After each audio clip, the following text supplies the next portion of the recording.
1971. This, I am told, is how it begins. It's September.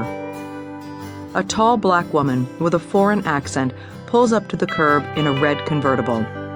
She parks on a tree-lined street on a council estate in rural West Sussex.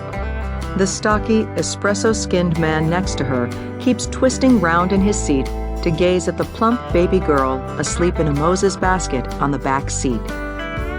The woman's gold bracelets jangle as she switches off the ignition, rolls on an extra layer of lip gloss, and adjusts the mirror to pout at her reflection.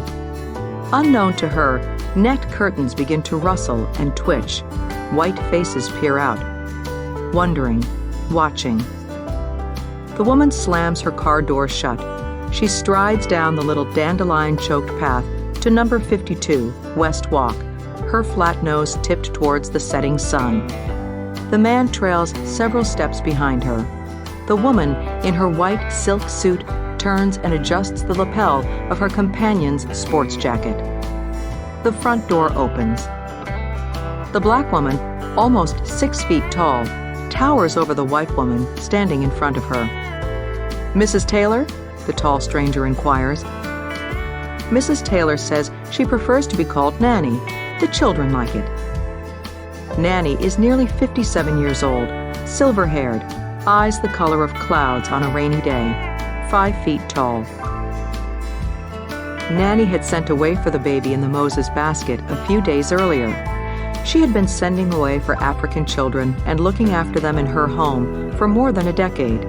But when the last two, brothers named Babatunde and Onyeka, were abruptly taken back by their natural parents, Nanny promised herself she'd stop. Children coming and going simply caused her too much heartbreak. Despite that, she still browsed wistfully through the classified ads in the back pages of Nursery World magazine, just to see the latest African children on offer. That's where she found the infant now on her doorstep. The ad said, "Attractive baby girl of Nigerian origin." Nanny couldn't resist. "So you must be Mrs.," says Nanny, her thin, pale skin blooming with excitement. She does not know how to pronounce the woman's name. "I'm glad you found us all right. Come in, come in." The woman smiles and stoops slightly in her heels to enter.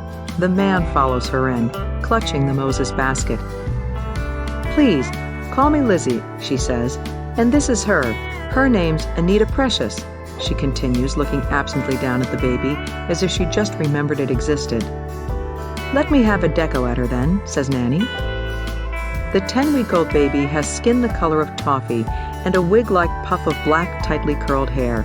She lies there, curling and uncurling her tiny fists, her round mouth open but unsmiling. "Oh, yes, yes, she's lovely, isn't she, Lizzie?" Nanny coos. Lizzie remains silent.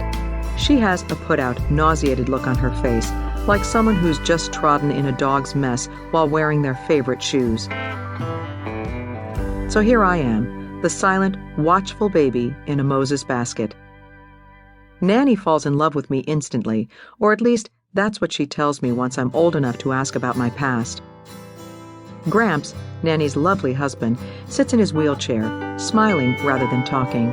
His lips no longer work as well as they once did, so when he does speak, his words slide out in a slur.